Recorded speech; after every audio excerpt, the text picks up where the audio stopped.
Hey, welcome to another episode of the Rob Report. I'm your host, Robert BOBTV Brown. Before we get into this segment, by the end of this video, I want you to do a few things for me. First of all, if you like the video, hit the like button. Please do. If you don't like it, hit unlike. It's okay. Make sure you are subscribed to this channel. Sometimes, as Jimmy Dore would say, you find yourself unsubscribed and you need to make sure that you subscribe to this channel. Hit the notification bell right next to it so you can be notified when a new video is being dropped.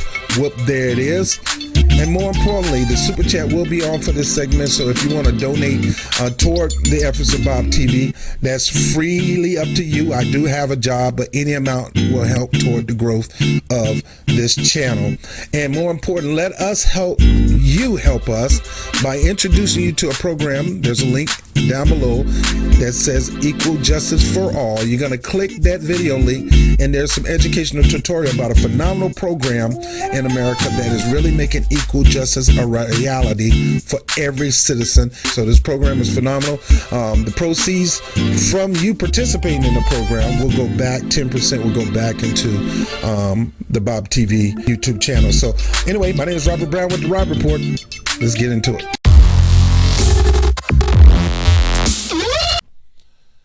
Hey, good day. Welcome to another episode of Rob Report. I'm your host, Robert BOBTV Brown. How you doing today? Well, the billionaires are crying and whining. These pansies are really worried that somebody's going to get elected and overturn the system. But yet the media is trying to make it seem like Wall Street is scared of certain people. All right, so of course we know, Wall Street, Hollywood, the upper echelon of elite society, those are the people that Hillary Clinton's saying they pushing her to run. The third way. She's trying to make it seem like a lot of people asking me to run. Ain't nobody asking you to run. No, people asking you to run is Wall Street and the financial industry because they know you ain't going to do nothing. And they'll do anything by hook and crook to get you elected, just like the last time. But the real threat lies in one man. Yet the media is trying to portray Elizabeth Warren as a threat to their money. Watch this. The stock market's at a record high. The economy is growing. I mentioned a moment ago, 5 million more people at work created in his presidency. We have a record high employment, record low unemployment amongst minorities. I've taken the tough path of opening up trade dialogue with China. I focused the discussion on illegal immigration. Okay, I reduced government red tape and promoted deregulation. I bolstered our defense, national defense. His deportment is not presidential, and we need a unifier in that position, and because the country is being torn apart. So let him make his own decision. I am not in favor of all this impeachment inquiry. I want the American people to decide in November of 2020 what the future should be. I think... Now, before we get into this, there's certain areas of this particular talk that I agree with Leon Cooperman. I don't believe the impeachment is the direction to go. I believe the best way to beat Trump is at the ballot box. That way he can say the voters got him out of office.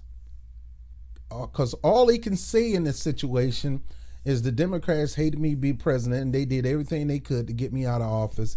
And let's say they're successful. He'll be able to say they were successful. Doesn't mean he can't run again. Doesn't mean his sons can't run as a slapback or clapback on the Democratic Party. That's why I'm so against this trying to get them impeached on, especially in this direction that they're going with this Ukraine mess. Because the Democrats are so deep in Ukraine, the Clintons are so deep in doing fraudulent business dealing with Ukraine, it's ridiculous, and there is a there. But I agree with Cooperman. No, going this way is not the best way to go, beat it at the ballot box. But Cooperman is concerned. He talked about the things that he's doing to try to make life better for the country, pretty much him. But let's let him keep talking because, as you can see, Cooperman has a fear look in his eyes. Yeah, he do. The problem is, I don't trust this narrative. I really don't. Because right now, Senator Warren met with wealthy elites. Senator Warren met with the queen of wealthy elite, the queen politicians of the wealthy elite herself, Hillary Clinton. The third way Democrats are on the side of Elizabeth Warren. Why? Because the third way Democrats are former Hillary supporters. They still support Hillary. If Hillary decided to run, God knows, I don't want to hear her. I just don't want to fathom her on TV or talking. It's just too much, man. I just want to stab myself in the freaking ears. Can't take it, man. I don't know. I don't know what I do, man. Throw myself in front of a bus. I just can't take Hillary Clinton talking. Now, I better keep that on the low because she might have one of her goons throw me under the bus. But I'll forget her. If something like that ever happened to me, she did it. All right, I'm just letting you know. But look, what they're trying to do is paint the narrative that the most threatful person is Elizabeth Warren. She can't be all that threatful when she already told you she don't hate billionaires. The tax cut is a minimum tax cut. It's not that much. Her plan is not that much. It's so small that it's like you getting a shot of Novocaine before we pull the teeth. You're gonna be fine. You're not even gonna feel it. That's the wealth tax that Elizabeth Warren got. Not gonna go into detail. Look it up. That's your job, not my job. So he's put on a fake concern. Now he's concerned. I don't say it's fake. I believe he really feared this. But the person he's really talking about is Bernie Sanders, because Bernie Sanders is not talking about put a Band-Aid over the cut. Bernie Sanders talking about cutting the whole freaking arm off, to save the rest of the body. And this guy fears that. So what they got to do is try to make it seem like, well, we know Bernie ain't going to do nothing. It's Elizabeth Warren now worried about it. And we need to stop her. See, that is reverse psychology. That is Jedi mind trick that they're trying to play on you to make you believe that Elizabeth Warren is really striking fear in the hearts of the financial sector, striking fear in the hearts of the billionaire, millionaire class. Elizabeth Warren is Darkwing Duck.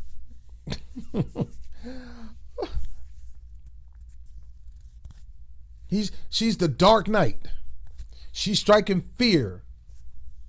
She ain't striking no fear. I mean, that is so funny to even think about Elizabeth Warren striking fear. And I wish I could do it. Tim Blake got it on down packed, that Elizabeth Warren impersonation. I tried, man, but you trying to tell me, oh golly gee, oh gee willikers, oh muffin butts, gosh darn it, you trying to tell me Miss Clydesdale herself because that's who she remind me of. She remind me of Miss Clydesdale from the Beverly Hillbillies. That's Elizabeth Warren. So you trying to tell me she gonna strike the heart? She too in love with Jethro. Jethro is the third way Democrat.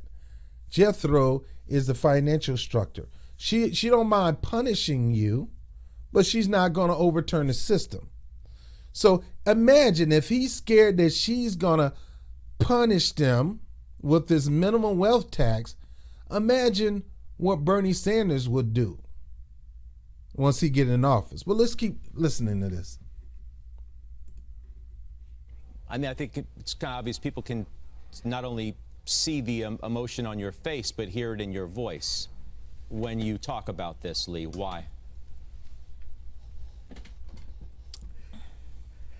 I care. oh God. He care. Care about what? You care about your money, man. You care about your big houses. You care about your boat. You care about your airplane. That's what you care about. If you really cared, you'll be taking care of the people that are under you, that help you become rich. If you care, you would take half of your fortune, which would leave you with still billions, by the way, and invest it in your workers. If you cared. Man, get out of here with that mess. Let's keep going.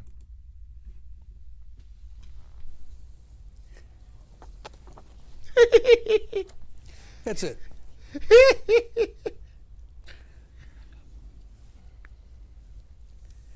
But in all that you have said of where the economy is, where the stock market is, the wealth that has been created since the president was inaugurated through the stock market appreciation, you still think it would be a better idea if he did not run for re-election at this particular time? What I think I said, you're looking to get me into trouble. What I said was, if he was not prepared to change his dialogue and his treatment of people, okay, he could accomplish what he's accomplished by being presidential. And the way I say it is the following, and you're really going to get me into a lot of hot water, okay? But, In other words, he's a huge Democratic contributor. He's a Democrat, a wealthy Democrat. He give a lot of money to people running in office. This guy's basically saying, I just need Donald Trump to clean up his act. I ain't got no problem with Donald J. Trump. That's my boy. That's my billionaire buddy. Got no problem with him. He just need to stop this foolishness. This locking up people in jail and, and this calling people names and all this nastiness. He need to get rid of that nastiness. Other than that, if he can get rid of that nastiness and be presidential. What is presidential? See, presidential is what most centric or wealthy elite consider to be Barack Obama. Talk that good talk. And, I look presidential. I got my black suit. I got my little baby blue tie. I got Sasha and Malia right here, right next to me by my side on the right-hand side. And I have Michelle. And look over there. There's Joe and Jill Biden talking to the Ukrainian president. And there's nothing wrong with that. And if you want to look at the idea of presidential, all you have to do is look at me. Because if you look at me and look at my policies, it is basically I would be considered a moderate Republican 10, 20 years ago. And that's that. And what I need you guys to do, and think about this closely, is continue to push for somebody that can be presidential, like Cooperman said. And who can get your pants up and stop being so woke. My job is to put you back to sleep so I can do all this horrible thing to the black and brown people in the Middle East, setting it on fire. I gotta put you back to sleep, but I'm not president, so I can't put you back to sleep. Donald Trump got you wide awake. Let me stop. So that's what he mean by presidential. Somebody that talk the perpendicular talk, that can talk in codes where it sounds pretty, but behind it, it's a lot of horror going on. That's what he's talking about, presidential. Trump is not presidential at all. Trump got his New York Queen's mouth get him in trouble, and that's Trump. And that's what you get when you elect a mob boss for president. Same thing when you elect a cowboy for president in George Bush. You're going to get that. And then you're going to get a white guy in blackface, Barack Obama. And boy, he really got blackface. But he's half white, half black. And he could talk that talk and weave the web to kind of get you off track. Let's keep going. His program is very analogous to Ronald Reagan, a very beloved president. When Reagan ran for president, he said, I'm going to get the government off the backs of the people. I'm going to do that by reducing regulation and taxes. Ditto for President Trump. He said, I'm going to restore the lost prestige of the United States of America after the Carter years by rebuilding our defense. Ditto for Trump. The third thing Reagan said he couldn't do is I'm going to balance the budget. He figured out very quickly you couldn't balance the budget. You couldn't balance the budget if you're building defense and lowering taxes. So he said, "To hell with the budget." And we bankrupted the Soviet Union along the way. The difference is the comedian that made a living mimicking Ronald Reagan in his period of office was Joe Piscopo. Reagan picks up the phone and invites him to the White House for a drink. Okay? President Trump says, "Alec Baldwin, Meryl Streep, you have no talent. Saturday Night Live, your ratings suck." You know, it's not presidential. What would it cost him to simply say, "I'm sorry you feel the way you feel. I hope you..." I'm sorry. This guy's so upset. What happened to the tears? See how the tears just went away? He's just so concerned about Donald Trump. He don't hate Trump. He liked Trump policies. He's a big Democratic contributor now. He loves Trump policies. He don't like the ugliness of Trump. He don't like the fact that Trump be calling people out, man. Trump goes straight gangster, call you out and call you by names like the little brat kid that he is. He'll call you names and, you know, and he started talking about Joe Piscopo and Ronald Reagan was a great dude. What happened to tears anyway? Separate from that, what happened to the tears? But let's keep going. Give me the next 4 years to prove you're wrong. And by the way, I enjoy your talent. We need a unifier. All right. So he said we need a unifier. First of all, he cried. He talked about the things he accomplished, working with Democrats, working with Republicans. Those things got accomplished because they helped him accomplish his goal. Then he started crying. Because I care. I care. I really do. Oh, I'm scared of this Warren. No, it ain't Warren you're scared of. Because Warren just going to put a Band-Aid on the wound, slap you on the hand. That's if she have time to get to your hand. She's so fragile herself, she'll probably forget. She can't even remember whether she's Native American or not. Somebody had to tell her that. So you ain't got to worry about her. This is just a fabrication. This is just something made up. This is a narrative they're trying to weave to the American public that Elizabeth Warren is the real go after the system and revamp it or reconstruct it or overhaul it or just rip it up, throw it away and start a new one. He don't believe that. Because had he believed that, he would still be crying. Nope, he went over into Reagan. He went into Joe Piscopo. He went into, I just need Trump to be presidential. His policies are Reagan policy. I can get with that. More money for us. It helps us, my class. Even though it hurts the middle class. Said nothing about your middle class and the lower class. I just need him to be president. Keep those policies and stop the ugliness. Because if not, then we're going to end up getting Elizabeth Warren, and we're going to end up getting Bernie Sanders. We just need a unifier. Unifier in what? You want a unifier, you want somebody like Barack Obama, Joe Biden, Pete Buttigieg. You want somebody that's going to bring people together, rich and poor, because that's what it's all about right now, rich and poor, primarily in America. It's not even about color per se. Yet, I believe the color factor is being stepped on and brushed under the rug. And I'm doing whatever I can to keep it in the forefront. But it's oligarch versus, it's the 99% versus the 1%. And you want somebody that's going to bring the 99% and 1% together, dog, that ain't going to never happen because the 99% is always getting screwed by the 1%. And the 1% don't give a crap about them. All they care about is their money. They don't even want to give away 1% of their billions to the 99%. And Elizabeth Warren ain't going to change that culture. She can't even change her own culture because she don't even know what color she is. She's a con artist in the scheme. And if you don't like me, if you're Elizabeth supporter, then whatever. I don't give a crap. I don't like her. I'm not going to vote for her. She's a wolf in sheep's clothing. She's another version of Barack Obama. Say everything.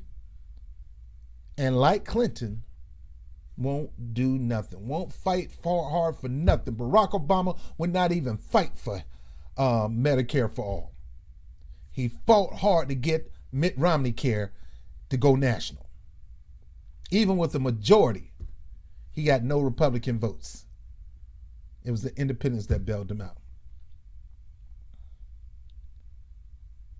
He ended up losing the House and the Senate. He's stuck. He can't do nothing more. Blaming it all on them, saying, well, they won't let me. Every time I ask for something, Mitch McConnell and John Boehner and Eric Cantor, they always get in my way.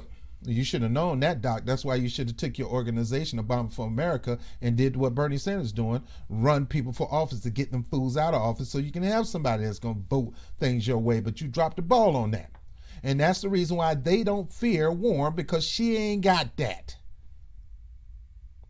She ain't going to ever have that. She's not going to be able to. She can't even help she barely can raise money for the down ballot. But she can't get the down ballot elected. She's not going to give them the strength and the power that they need. Hillary Clinton stabbed the down ballot in the back when she ran for office and sucked up all their money. Embezzled. Illegal embezzlement. I still think it should be illegal. And left them hanging dry. And then you got the Democratic Party don't want to put money into minorities. So they have the minorities run on their own and they pick who they want, whether it's Hispanic or white, and they'll put the money into them.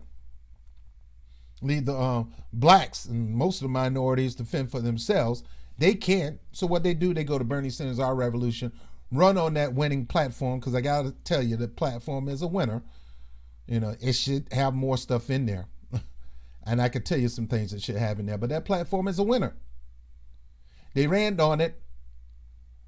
Some stayed with it and decided to make that part of their life as a politician because they were real about it.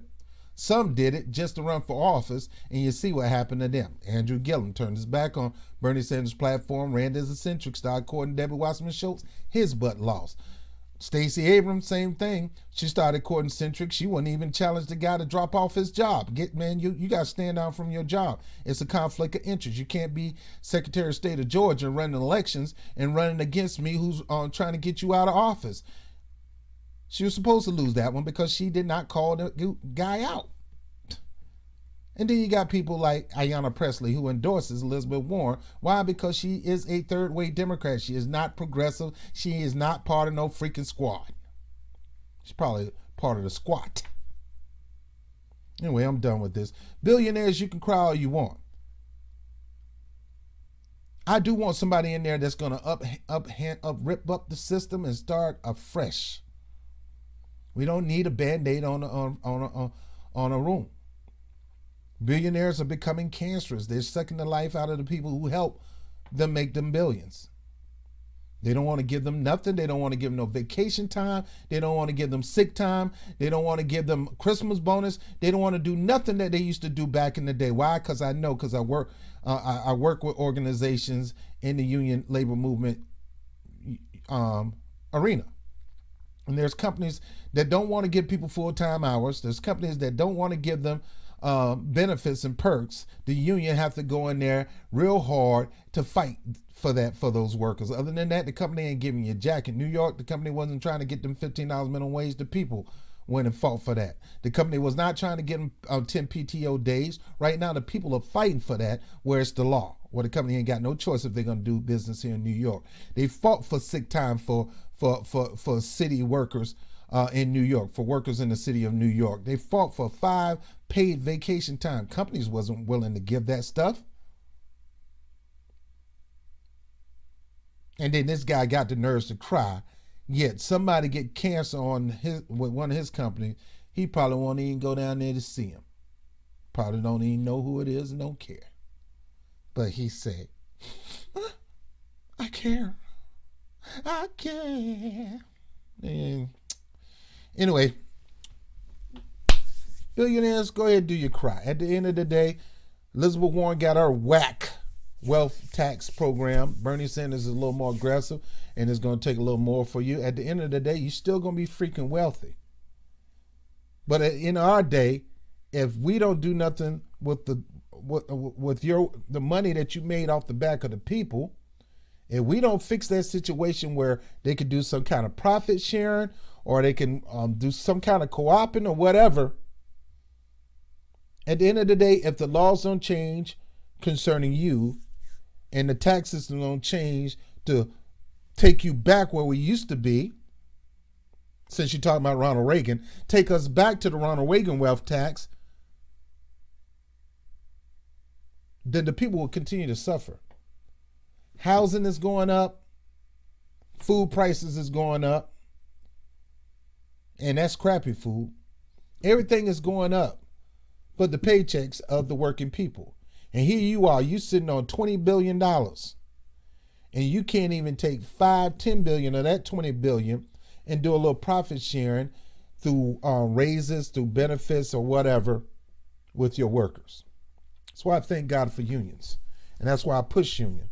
And see, there's a lot of things that Bernie Sanders do have that I think are phenomenal. Still ain't enough for my vote, because there's certain things that my people need. They can benefit from that, but it's still, there's some things that they need in particular to bring them up to the same level as white America. And I need to see that happen. So you could talk about easy card checks. Great, outstanding. But it ain't going to help my people. You could talk about Medicare for all. Great, outstanding. But it's not going to help my people. You could talk, it'll help my people, but it will not help my people survive through this wealth gap and the results of what will happen if we don't close that gap. So yes, I like the Medicare for all. Yes, I like the union program. Yes, I like the criminal reform. Yes, I like the legalizing drugs. Yes, I like the housing program. Yes, I like the no-cost education. There's a lot of things on this platform that I do like. But if you're not going to take time out by doing a sweeping legislation that's going to officially close the wealth gap, then you ain't got the needs of my people in heart. Because until that wealth gap is closed, all that other stuff will not save the American descendants of slaves. I'm here to fight for my people's survival. I don't know what you black brothers are doing. You're free to do what you feel like you need to do, but I'm here to fight for my black people's survival. And I need to hear y'all talk about it. We got time, but don't let time slip up, and don't you dare assume that you're going to get the black vote because you got a great platform, because you got black people out there advocating for you. And look, it's good that he got, Cardi B, who, that's another story, because she craps on black people sometimes. Killer Mike, now T.I. is saying some good things about him. Nina Turner, good, he got some celebrities out there. That don't mean jack to my community. Celebrity endorsement don't mean nothing to my community. It's you taking your sweet time, coming out to my community, listen to our needs, write it down, and go back and advocate for it. Be willing to put your career on the line for it. Because if you cannot put your career on the line for our needs, then why should we put our vote on the line to get you elected? So anyway, I don't know how I got on that, but we already know who they really scared of, and it ain't no Elizabeth Warren. Gee willikers, Robert, gosh almighty, it burns me up. Tim Black got that thing down packed, boy. Licorice stick and gumdrops. Tim, you the man, man. You the man, Tim. You funny, man. You gonna have me doing that stuff now, man. Oh, scumbucket. I can't stand that Bob TV. He's a scumbucket. Yeah, and you're a fake Indian that tried to get educational privileges as a minority. And you call me a scumbucket? You the scumbucket, girl. You the scumbucket. I know y'all don't like me. I don't care. I don't care. I love you, though. I'm Robert Brown with the Robert Report. Peace.